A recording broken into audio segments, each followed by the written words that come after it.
Good morning, good morning, good morning, and thank you for joining me on another episode of Ask Sharifah Videocast. I am your host, Sharifah Hardie, and I have an incredible show for you today. So please go ahead and share this show because I guarantee you're going to learn something. Our guest today is Mr. Robert Sollars. Robert Sollars has been involved in the security field for nearly 40 years and workplace school violence prevention since 1988. He has participated in more than 4 dozen incidents as an officer, manager, and consultant. He went blind in 2003, but has continued in the best tradition of a security professional, using all of his skills, experience, and knowledge, giving presentations and writing 3 books, all available on Amazon. Good afternoon, Robert, or good morning, Robert. How are you? Let's don't rush today as far as we can. How you doing? I'm excited. I remember we were on this show. We didn't have that much time to talk. So to have the opportunity to sit down and talk to you and find out more about who you are and what you're passionate about is amazing. So I know I read your bio, but tell us, who are you? What are you passionate about? Basically, protecting people's lives, whether they be adults or children, however and wherever I can possibly do that. I firmly believe that is my mission on this blue marble that we live on, in any way possible, to be able to protect them. Your focus is security. And if I'm trying to remember specific details about the last show, and I'm not as young as I used to be. My memory is not as good as it used to be, but you were doing some work with the parents or the families of Columbine, correct or incorrect? No, I was not. What I do is I basically just report the incidents that pop up to me, and I did a couple of webinars here in the past month for some security professionals around the world on workplace violence. So it's going to come to me because I remember you were working with some organization. Okay, so maybe the organization will come with me. Why workplace violence? Why is that so important to you? I don't know exactly how I came into it. It started out as just like a hobby when I was working in security out in the field, but then it became a passion because all these in the 90s, if you don't remember, there were 3 or 4 people a day being murdered while they were at work. And since that time, I mean, the number has dropped, obviously, but the simple fact that the scope of workplace violence and school violence has expanded to the point where if you're at work, if an incident begins at work or ends at work, then it's workplace violence.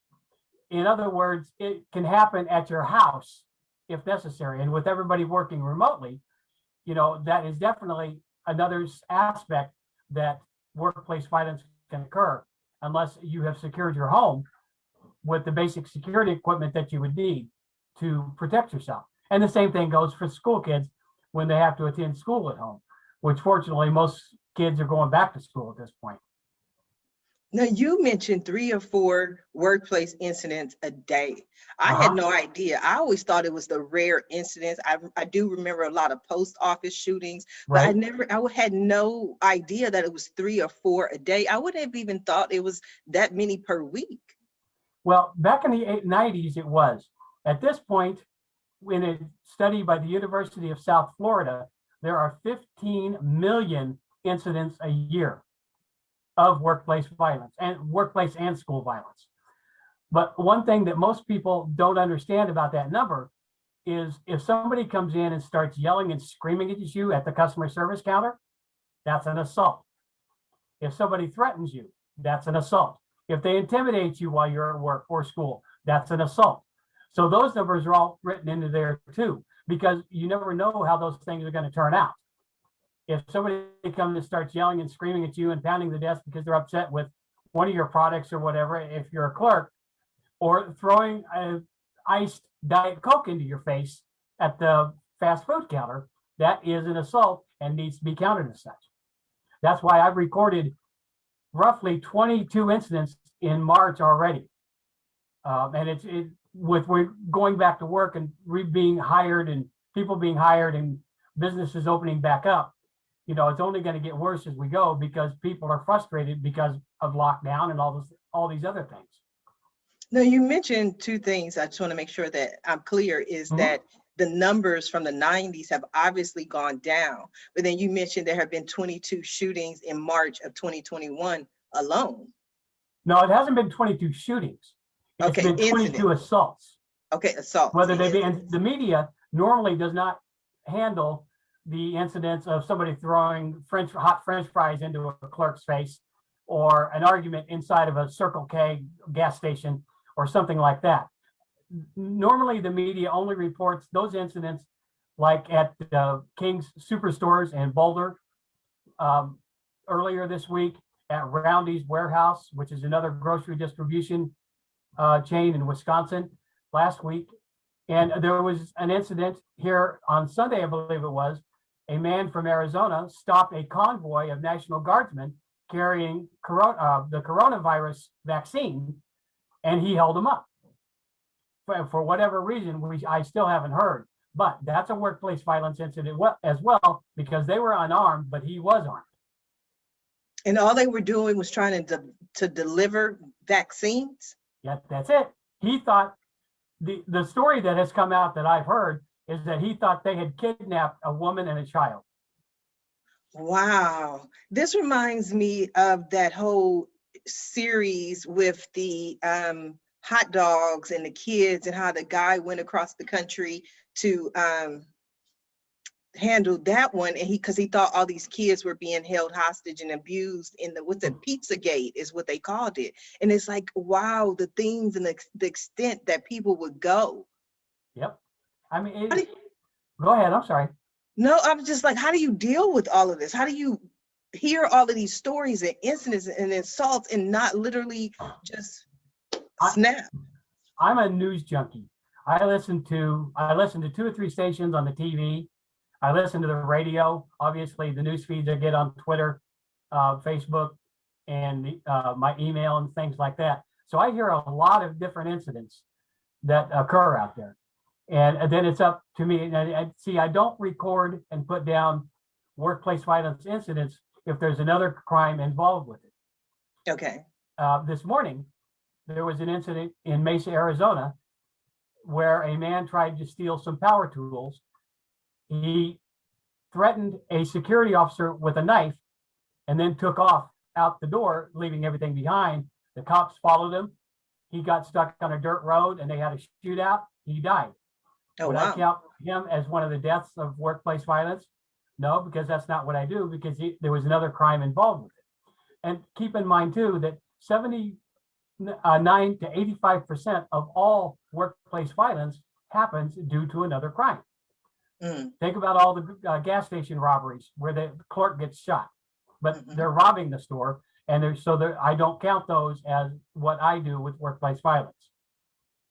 Wow. So in that instance, in that circumstance, it would have been would it be workplace violence if something, God forbid, had happened to the security guard?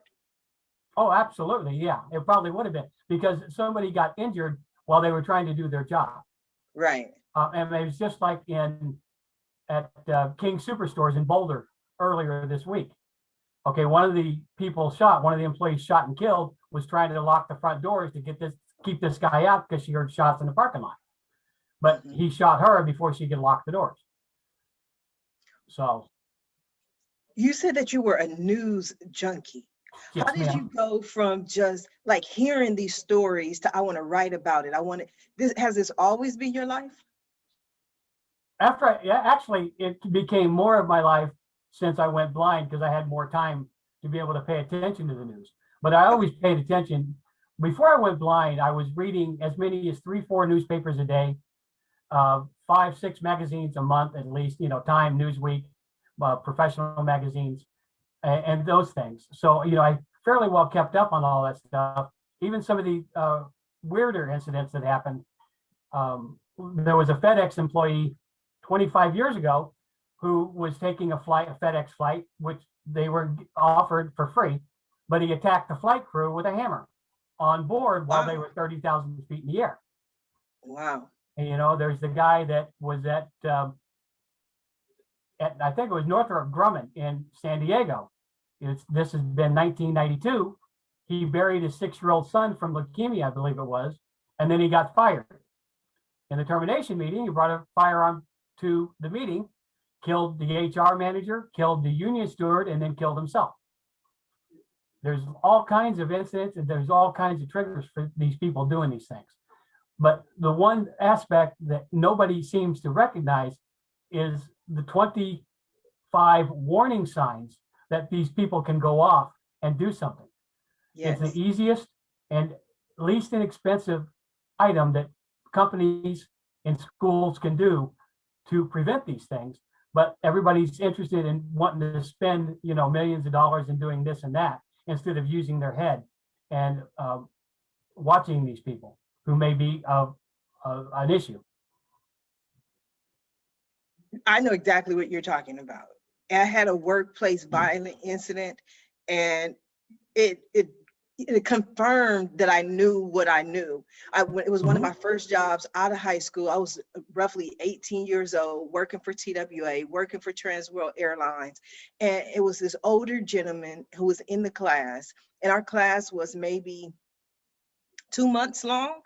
But aside from answering the questions the teacher asked him directly, he refused to speak to us. He refused to speak to anyone. He refused to socialize. We all, because we were new students, you know, new hires, let's say, new employees, we all sat together. It just made us feel all warm and tingly to be together and learn together and study our airport codes and everything like that. He refused to sit with us. And some people tried to kind of force him or encourage him. And I told them, even then, I said, y'all better leave that man alone. I said, because when people want to be left alone, I just leave them alone. You know, there's a reason why he wants to be left alone. And about a few weeks later, we were all sitting in the lunchroom in the cafeteria by ourselves, and he was sitting at a table by himself, and there were some other employees sitting at another table. He just got up, walked to the table with the other employees, started cursing this one lady out, and he threw hot coffee all over her face, 3rd-degree burns. And I can imagine. Yes, but the thing that was so shocking to everyone, and especially her, was that the company kept asking her, how do you know this man? And she said, I don't know him. And they're like, okay, but how do you know each other? Why is he so mad at you? And she's like, I don't know him. She had never met him before in her life, never engaged, never had a conversation, but there was something about her that struck some chord about him, and he just let all of his anger off on her. Yeah, and you're right. Sometimes that does happen. Most of the time that an incident will occur, the perpetrator will come in and they will be targeting 1 or 2 specific people. But you got to look at it this way, is that there's been many incidents out there where there's somebody caught at the water fountain getting a drink. When the shooter comes down, his rifle or pistol out, looks at the person in the eye and tells them, I don't want you, and walks right on by him. And so, you know, some of the way that they target people is really hard to understand sometimes. But 40% of all of these incidents are because of domestic violence. Oh, wow. This is new information. Yeah. Domestic violence in the workplace? Not necessarily in the workplace, just period. The husband comes to work and quote unquote, his property is not where she's supposed to be. And all these other people are protecting her from him seeing his property. And a lot of abusers believe that to be so, whether it is or not, not germane right now. But so you've got to figure, you know, with that floating around, there's a big possibility that somebody's going to come in and do something with domestic violence. And it doesn't really matter whether it be straight, gay, or anything else. It happens to both sexes in workplace violence. Women come in and kill other women. They come in and kill their husbands. You know, girlfriends come in and kill their girlfriends, whatever the case may be. But 40% starts as domestic violence. and which obviously means domestic violence obviously being one of the warning signs. You know, it's a huge issue when it comes to violence against employees and or school kids. With school kids, it could be child abuse, obviously, inside the home that starts some of this stuff. With the 40%, Mhm. I'm gonna tell you this right now, Robert, so forgive me. I'm gonna be honest with you. I watch way too many Lifetime movies. Like, I am the person that, especially on a Sunday afternoon, I'm sitting there glued to these movies about everything that happens in life. But when I watch these movies, typically what happens is before the incident occurs, the tragedy occurs, they've tried to go to their HR department. They've tried to go to their boss. They've tried to go to someone within the school and say, this is happening, please don't let him in. And to a certain extent, aside from just saying this person is trespassing, that the company or the organization or the school may feel there's nothing that they can do. Have you found that to be true? Absolutely. And to be perfectly honest with you, they're lying to you. Oh, wow. Because there's a lot of security measures they can take to prevent somebody from coming into the facility.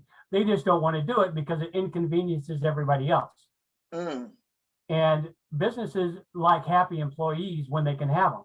And if the employees are, or school kids are inconvenienced by something, then they're not very happy.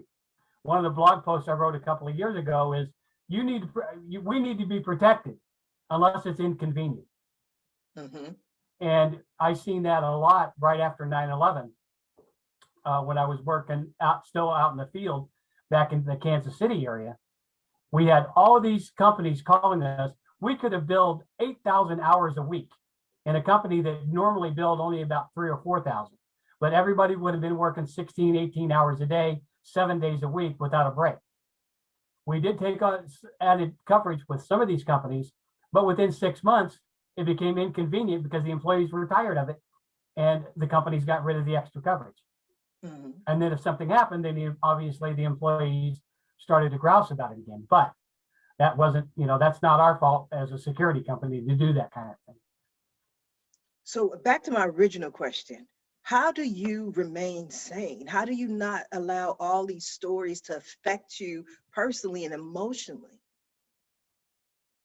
To be perfectly honest, I am detached from emotion with this stuff. None of this stuff really does bother me. I've become accustomed to it. And, I sometimes even on the TV, I can tell you why these people did this when everybody else is wringing their hands and saying, we don't know why they did, because I know the warning signs and I connect the warning signs from what I hear on the TV or the radio of somebody going to do these types of things. The guy at King Superstores had a new fascination with weapons. That's one of the warning signs too. Obviously, and I've also noticed a couple of more with him and a couple with the Roundy store last week, a couple with the guy in Atlanta that shot all the Asian Americans and the Hispanic people at the massage parlors. The warning signs are always there. The problem is nobody is willing to say anything about it or connect them together and then report it to somebody, because I don't want to turn in a friend. He'll get over it. She'll get over it. Let them work it out for themselves. There's always excuses why we, as just regular people, don't report these things to a supervisor or a manager, teacher, or whatever the case may be. I completely agree with you. One of my favorite expressions is Edmund Burke. All that is necessary for evil to triumph is for good men to do nothing. And so Absolutely. I can completely relate. But on the other hand, I always try to give everyone the benefit of the doubt. And sometimes I believe that it's not only the excuses, because I see them as excuses, but that people don't want to believe that someone would actually do this. Like, you see all the warning signs, you see the hints, and looking back, it's like so obvious. It's like they literally wrote it in red on the wall. This is what I'm going to do. But at that moment, when you're reading the red writing, screaming, I'm about to kill all these people, you go, oh, he couldn't do that. Yep, absolutely. And there's a lot of cases like that out there. Nearly every incident that you see on the TV, and you hear the people talking about it, we didn't think he would do that. We didn't think anybody would do that here. And that leads into the worst, most dangerous attitude anybody can have, is that it can't happen here. Mm-hmm. You know, if it can happen in small towns in Kansas or in North Dakota or Wyoming, it can happen anywhere. And that's the problem that everybody sees. Well, this is a small town. This is Minot, North Dakota. We only got 60,000 people. Nothing can happen here. In a space of 4 days, a couple of years ago, they had 4 bomb threats to the same store in a shopping mall. Oh, wow. Okay. Nobody ever expected that to happen in Minot, North Dakota, but it did happen. And so, you know, it can happen. My saying is, it can happen to anyone, anytime, anywhere, for any reason. So what do we do? How do we prepare? How do we stay ready? How do we look at the warning signs? Situational awareness. In other Mhm. words, you have to be aware of what's around you at all times. People call me paranoid or hypervigilant or whatever you want to call it, but I'm always aware. I always stop to listen if I hear a noise that I'm not familiar with. Mhm. You know, people that have eyesight, you know, you twist and turn your head if you hear something, but the thing is, you just dismiss it. What you have to do with that is you have to be able to file that information away for further reference in the back of your mind. Mhm. You see something happening off over in the corner of the parking lot. It may not be much of anything right now, but if you file it away, something may come up, you know, in an hour or two that you could call and tell the police about. You know, somebody was being assaulted or whatever the case may be, or going to be assaulted. Excuse me. So you just have to be able to pay attention and keep those things in mind and be aware of everything around you at all times. Mhm. If you train yourself, you'll be more like, I don't want to say more like me, but there'll just be something on the edge that you file away and you never use. Mhm. So you're never fully cognizant of what you're seeing or listening to. It's just something you file away, and then if you need it, you pull it back up. Mhm. Now, you mentioned that you always see the warning signs, you see the Mhm. red flags, but then things happen. Can you give us an incident where prior to something happening, you saw the warning signs or you heard the whatever it is, and you said and you told people this is going to happen and they didn't believe you? When I was working with a major international security company back in the mid 90s, we had several incidents at one of the major telecoms in Kansas City. And, you know, I kept telling the account manager and my boss and the operations manager, you know, something's going to happen here. And, you know, I was out there making a post inspection one day and they said, well, this guy just made a threat, but it's nothing to worry about. And I said, so that's why they built the building right next to a cemetery, so they wouldn't have to go too far, right? Wow. And, you know, they just turned around and looked at me, and that's all they said.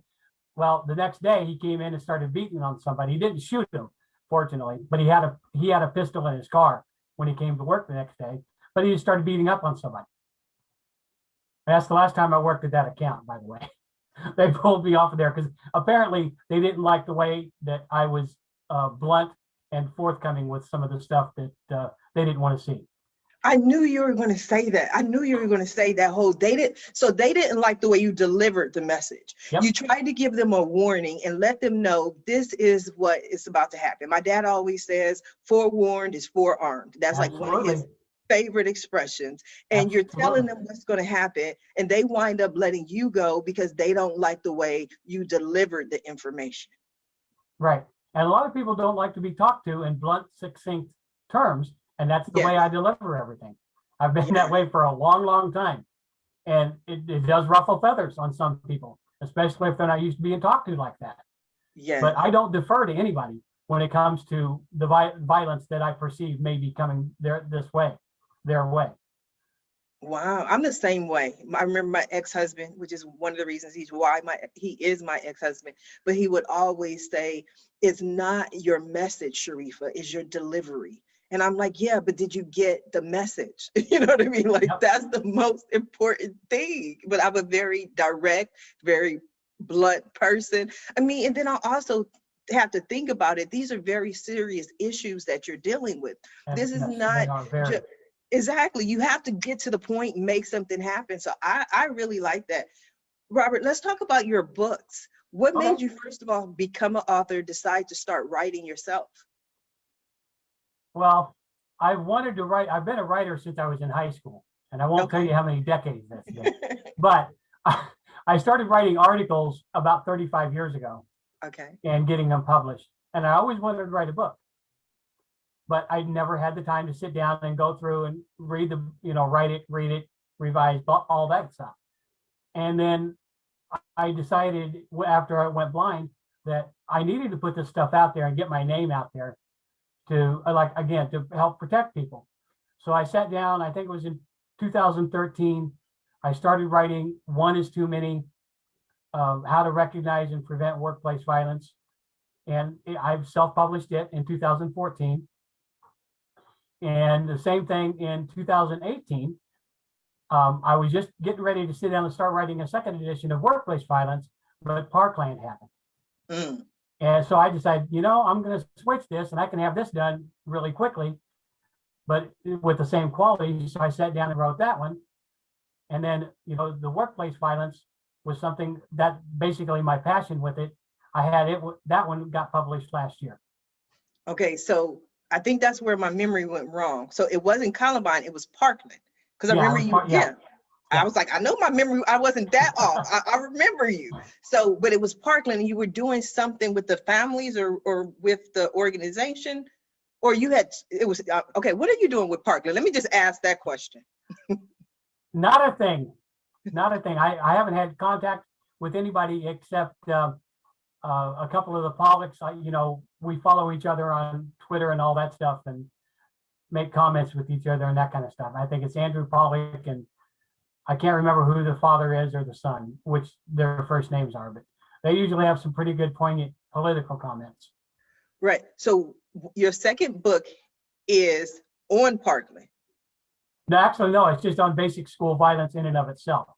Okay. But Parkland and several, I always try to put incidents into my books so that people can relate to what's going on. Okay. And with Parkland, the guy that went in there and shot all those people, he could have been prevented. It could have been prevented, but the warning signs were so glaring, it's like a deer in the headlights. You're going down the highway and there's no other light out there. You have your high beams on. How can you miss those high beams coming right at you? But people did. They didn't want to see it that way. There were so many things that were missed at Parkland, as well as a lot of school shootings.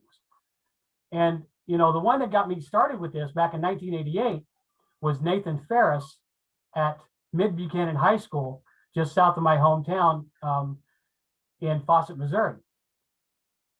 He was 13 years old. He was pudgy, like I was at that age, and he kept getting bullied and teased by one of his other classmates. So he brought his father's 357 to school one day, intending on taking care of the problem. What happened was another classmate stepped in front of Nathan before he could shoot the bully, and then Nathan went to the corner. The friend got shot and killed. Nathan went to a corner and put the gun against his chin, and that was the end of it. And like I said, he was 13 years old. And the guy that was the bully got away scot-free. Nothing, no scratches, nothing happened to him. Except, blood splatter on him a little bit, but that's a lot different from being shot. He lived to see another day. He lived to see another day. And wow. When you say prevention, I'm very curious on what your thoughts and simply what your beliefs are. Are you one of those people who lean more towards it could have been prevented when they were 5 and they were kicking dogs, or it could have been prevented by putting additional security and metal detectors in the school? Some people will say help them while they're young so they don't grow up to be bullies and all these other things, or other people say it doesn't matter what you do, that's who they are. Just put the screening, the metal detectors in place to protect everyone else. Well, you can do all that stuff, but again, it comes back to the warning signs, I believe. If you don't have the warning signs and you don't know them and you're not willing to report the people that are exhibiting these signs. And usually if you have somebody that's got 2 or 3 of these warning signs backing them up, you probably wouldn't worry about it. But if you start seeing 5, 6, 7 of these signs, then you really should start watching, because you may have an issue brewing. Mm-hmm. But as far as prevention goes, one of my quote unquote revolutionary tactics is not run, hide, and fight, Mm-hmm. but to fight, run, and hide. In other words, if you fight the perpetrator first, whether it be in a classroom or in a business, more than likely, there's going to be a lot fewer injuries than there would be if you just took off and ran. And if it's an ex-employee that is coming back into the business or the schoolyard, you have to figure too, if you're going to take established evacuation routes, who knows those better than an ex-employee? You're right. So you have to figure a different way of getting out of the building. Like you mentioned Columbine. We seen the one student that was bloodied up and left blood smeared down the side of the building because he climbed out the window. Well, that wasn't definitely not an evacuation route, but he got out that way and survived. You've got to, and running to the back of the store when somebody opens fire in the front, all you're doing is cornering yourself where they can just start shooting fish in a barrel. If you can do it, you've got to be able to think outside the box and think of different things to do rather than what you've been told for the last 20, 25, 30 years. Because those techniques are known by everybody who's there during the incident, including the perpetrator. Mm-hmm. But I think, and again, this is not my expertise in any form or fashion, but again, I watch way too much TV. But I think part of the problem is people freeze. I'm like, I watch so many things, even, CSI type shows and ones that are supposed to be real life, they freeze. They don't know what to do. They don't know whether they should run, should fight. That's part of the problem, I would say. It is, but again, they have been trained that way through all the ads and everything we have, run, hide, fight. Don't fight unless you have to, or, hide first, and then whatever the case may be. We have been indoctrinated to think that way. And just like with school, if you know something's wrong in school, do you step up and fight that and argue about it? Or do you just accept it and get a failing grade? That's the type of thing you have to think about. And you got to, the favorite thing with fight, run, hide is, again, comes from 9/11. Flight 93 over Shanksville, Pennsylvania. 5 or 6 people on that commuter airline broke into the cockpit and took down the airplane to save how many people where the plane was headed at the Pentagon or wherever else in Washington, D.C. 5 or 6 people saved several hundred people by doing that. Yes. And, sometimes you don't have a choice. And I understand that some people can't do that. And I fully understand that. And if you freeze, you freeze. But you got to think too, if you freeze, you may be frozen forever too. Mm-hmm. You may be frozen forever. I like that. Okay, so I cut you off because I went into a different direction. Let's go back to talking about your books. So you were going into your 3rd book. Yeah, Murder at Work, A Practical Guide for Prevention. Okay, so what are the warning signs that we keep talking about? What are these warning signs? Well, the first in a business or even in school for that matter, because to be honest, the warning signs are interchangeable. The warning signs for somebody that's going to go off in a business are nearly exact to what a student would do in a school. Mm-hmm. And I'm not going to go over all of them, but the first one is attendance problems. Mm-hmm. And it doesn't have to be, more than, a couple of minutes here or there, leaving class early, getting to class late, whatever the case may be. It doesn't have to be a big difference, but it leads right into the number 2 sign, which is bullying, mm-hmm. which is the best way to avoid a bully. Either not leave to go to early school or come in late so you don't have to confront them. Or not to go in at all. Or not to go in at all. You're absolutely right. Then it goes into cruelty to animals, and that's not just a school issue. There's been plenty of adults that go out there and shoot animals for whatever reason. There was a javelina that was shot in the face down in Tucson, I think it was about a month ago. And they found it, and I don't remember whether it died or not. But there's people that kick dogs. They drag them behind their cars, and these are adults doing this. You've got domestic violence, which we briefly talked about earlier. Excuse me. Domestic violence, obviously, is one of the big ones. And there's lots of things security-wise that a company or a school can do to help mitigate any damage to anybody that is a victim of domestic violence. Disciplinary issues. Disciplinary issues is not necessarily one of the biggest.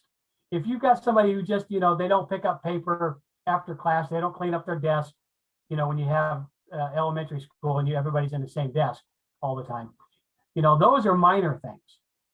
But if it comes down to, they're making threats, they're bullying fellow students or employees or things like that, those are the times the disciplinary issues can start stacking up.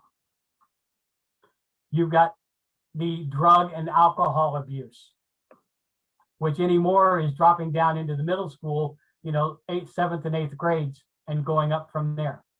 And coming out for the lockdown with the virus, there's a lot of people have been drinking a lot more, and the drug abuse. There have been the increase in teen suicides in Arizona because of the lockdown has went up 75% in the last year. And a lot of that is by drugs. Okay, you've got the traditional loner, the person who has a poor relationship skills. Excuse me. And that's basically what it would be, because they can't maintain a relationship with anybody, like the guy you were talking about in your training class at TWA. Okay, he didn't know how to maintain a relationship. And that could have been part of the reason, whatever that lady did for him to throw coffee on her, who knows? You've got the depression. And unshakable depression can really be something that would hold on to somebody for months and years at a time with not being able to come out of it no matter what you do. Doesn't matter how much meds you take, you're not coming out of the depression. Then you've got known mental illnesses. Okay, you've got your schizophrenia, you've got bipolar disorder, you've got even Asperger's syndrome in high functioning adults. Some of them with Asperger's, they get more violent and upset than others and have lashed out before. Another one is obsession with police and military tactics. Why would that be a warning sign? If you're going to go into someplace and shoot and try to kill people, don't you want to know how to get out of there without getting killed yourself? That means you have to study the police and or military tactics to be able to know what they're going to do before they do it. Now, I know you can't go over all of them, and that was a lot. I mean, just those alone would stand out. But I also feel that even, we talked about excuses, that too often we feel there's still nothing we can do. Because if we see somebody acting a little weird and Robert's just, a little angry today and he's upset, maybe he's kind of kicking his feet at the desk. I can't call the police and say, come handle this situation, because he's most likely going to, have this incident occur. Right. There's nothing they'll be able to do at that point. So who do you report it to? What do you do? Well, if you're at school, you report it to the counselor. Another student, you have to have a responsible student to report it to the counselor and or the office and or whoever the SRO is there, if you still have SROs in your school. At work, you report it to your supervisor, and then you keep stepping it up, just like the manual will say, the policy will say, go to your supervisor or lead first, then go to the manager, then go up to the departmental head, and then just keep going up the line until somebody starts paying attention to you.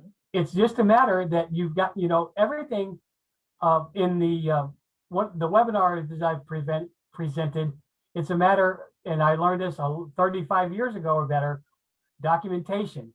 And the other one is, if it's not written down, it didn't happen. I mean, that's a favorite quote by a TV celebrity who runs a very successful judge show at this point, but she says that all the time, and it's absolutely true. If you don't write stuff down, it never happened, because you have no proof that it did. You have no proof of the time, no proof of the day, or anything else. Now, aside from the police or Mhm. documented, do you feel, and this is just a question, that there should be more programs in place for people to report things to? Or are there programs in place for people to report such things like this too? Like, Well, whether there is or not, wherever, in whatever company you're working for or whatever school, there needs to be a way for anonymous reporting and a way to weed out those anonymous reports that may just be malicious, trying to get somebody into trouble. mm-hmm, You know, you could go to your boss if we were working together and say, because you don't like me, you know, you're going to say, hey, you know, he's got all these pictures of pistols and people shooting and killing people, and that's all he's reading, that's all he's writing, you know, that kind of stuff. right. And if your company's diligent, they're going to come talk to me about it, and it could get, you know, could get me disciplined or fired or whatever the case may be. So you've got to have a way of reporting these things anonymously with some kind of a way to sift through them to make sure that this is not actually just something malicious or is actually true. They've got these programs in hundreds of schools across the country. Some businesses will have them through outside agencies that will then report the results to 2 or 3 people within the company if they feel something's going on. The problem is that even if it's anonymous, people are reluctant to report on coworkers or friends or that kind of thing. Mm-hmm.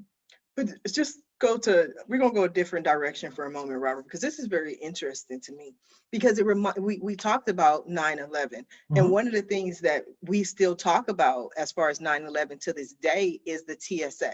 You know, right after 9/11, all of a sudden TSA was and had to be everywhere. One of the things I've seen recently over the past couple of years is people going back and analyzing exactly the benefit, or if, you know, maybe we still need it, or if putting that TSA in place actually did what it was intended to do. Have you had those conversations, Robert? Yeah, I have had some of those conversations with people, and I point to them that, you know, they do a good job if they're paying attention. I've flown, you know, a lot since 9/11, and I can tell you that most of the agents at the gates, they just shove your stuff through without actually taking a look at the x-ray machine or anything else. And, you know, okay, you're clear, bye, see ya. And, you know, they're here at Sky Harbor Airport in the Phoenix area, they found more than 100 weapons that were undeclared going through the security line. Oh, wow. Last year. Okay, what about larger airports like Los Angeles, New York, Chicago, Atlanta? You know, they've got to be they got to be picking those up as well, because, you know, Phoenix may be the 5th largest city in the country, but those handle twice the traffic that we do. And, you know, I just don't think the TSA agents are paying as close attention as they should. Plus the fact that there's a lot of times there's not enough agents on staff anyway to take care of the job. Mm-hmm. People say that, you know, well, we don't need that many agents. Well, I'm sorry. I would much rather have more agents abounding and have people talk about it's a police state, knowing that they're not going to do anything, than not have enough agents and something slips through. Mm-hmm. I can definitely relate. I remember working at Ronald Reagan Airport, and we had to start asking the question, have you packed your bags yourself? Have you been with your bags since you packed them? Has anyone given you anything to take on board the plane?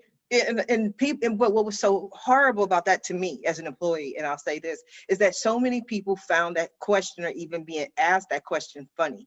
Like they would make jokes, or, okay, well, if they gave me some drugs, is that okay? I'm like, you know, and they would make jokes. Well, what if they did? Or what if I put some, and I was like, this is a very serious matter, and your jokes are actually, you know, a waste of time that's making this whole process that much harder. Because all that's going to happen is, if I really believe that you are a threat, then I'm just going to call the people over, they're going to take you away, and they're going to go through everything in your luggage. But so many people did not take it serious. That was just my personal experience.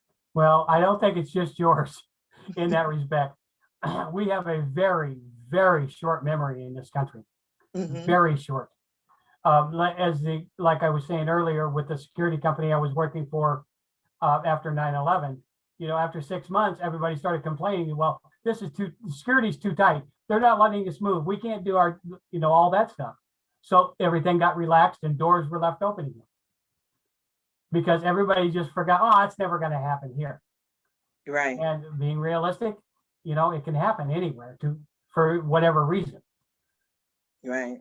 I've had several experiences working for a security company where people just wandered in from the wooded area outside the building or off the street. They had a firearm and they started menacing people, threatening them because somebody left the door open, blocked open, or whatever the case may be, if it was supposed to be shut. We have a very short memory. And that's the one thing that with security, you can't have a short memory because realistically, and not to be overly dramatic, it can get you killed if nothing else, at the very worst. Yeah. And that to me, that's totally unacceptable just because you don't want to pay attention. Right. Or you don't want to believe that it could happen here. It's Right. happened there before. It's happened in large cities, small cities. It's happened before. So we should be able to recognize the warning signs. Yep. But aside from that, I keep going back to, do you feel like, I don't know, because I just want to save the world. So just know that about me. Like, I want to help everyone. Like, I just feel like there should be some kind of program to, once we start because I think we do it to a certain extent with mental illness. But if we start recognizing earlier in people's lives the symptoms and the signs of them going in this direction, then maybe it can avoid a lot of deaths. But I think when I watch those shows like The Making of a Killer or The Making of a Serial Killer, it's like that's the question that they're trying to answer is, could all of this been prevented? Well, the workplace and school violence can generally be prevented. However, you're always going to have the one person who doesn't exhibit the signs outwardly, but keeps it all inside. And you're also going to have people that are constantly mad and upset. The talk show host, Morton Downey Jr. From 30 odd years ago.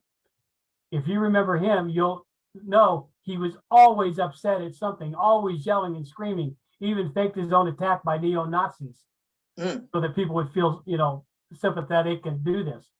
Okay, whether he was that way in real life or not, I don't know, but his on-air personality, you'd think that he was ready to explode at somebody and do something, but he never did. So, you've got it both ways. And as young kids, it's up to the parents. It's not up to the schools. It's not up to counselors. It's the parents who have to take responsibility for their own kids. And the one thing that I've noticed since I wrote the book on school violence a few years ago is parents are abdicating their responsibility to the government for the government to raise their kids. In other words, the school districts. And they can't raise all those kids. That's not their responsibility. It's the parents' responsibility to raise the kids, take care of anything inappropriate, discipline the kids without being abusive, of course. And, those things. It really comes down to what the parents are willing to do to help prevent these things. And some parents, not my little angel, they'd never do that. And that's probably one of the worst ones for school age kids. Right. Not my little angel until the parents on the news saying, I couldn't believe it. I had no idea. I didn't see the signs. And the signs were definitely there. And that's, as a parent, that's one of the things I really struggle with, is not being judgmental with other parents when they say, I had no idea. And I'm like, I know my kids are not perfect by any means, but I can kind of get an idea of their personality and their character to try to determine what they would or wouldn't do, and then kind of help them to fix those behaviors so they don't take those behaviors out into society. But every parent is different. Every parenting style is different. You're absolutely right. And this isn't communist Russia or China where the state will raise your kids if they become an issue. We definitely don't want that either. But the parents have to take responsibility the way that my parents and my grandparents raised me 50 years ago or better. You take responsibility for your own actions, and you take responsibility for your kids, and you raise them the right way if you can. Yes, absolutely. Some of them just rebel too much for you to be able to do that no matter what you do. But yes, that is true. That's why we have to find out where those kids wind up 20, 30, 40 years later. So I completely understand. This has been very interesting. I have learned a lot on this show. Now we are coming down to the last few minutes of the show. And what I love to do at the end of every show is just simply allow my guests the opportunity to speak directly to the audience, to everyone who is watching the show live, as well as everyone who is watching in the archives, and let them know what you want them to take away from your appearance here today. Well, I want them to take away the fact that there's a way to stop or prevent yourself, your loved ones, family members, and friends from being murdered or assaulted while they're at work or school. You just have to pay attention to those things. And that's what my company is here to do. Sollars Violence Prevention Training and Consulting have not all, I'm not going to say I have all the answers, but I will help you find the answers that the company or the school needs to help prevent these types of things in one way or another. I've been doing this kind of work, security work, for almost 40 years. I have written the 3 books, as you've said. I am more interested, and you may not hear this from a lot of business owners, I am more interested in helping people survive an incident or prevent an incident than I am in the money that they're going to pay me. Yes, I'm not going to say my prices are expensive, but I'm not going to say that they're cheap either. But I will, I'll take payments. I'm not proud enough that I'm not going to say I want all this money up front, because a lot of people can't do that. A lot of schools or businesses can't.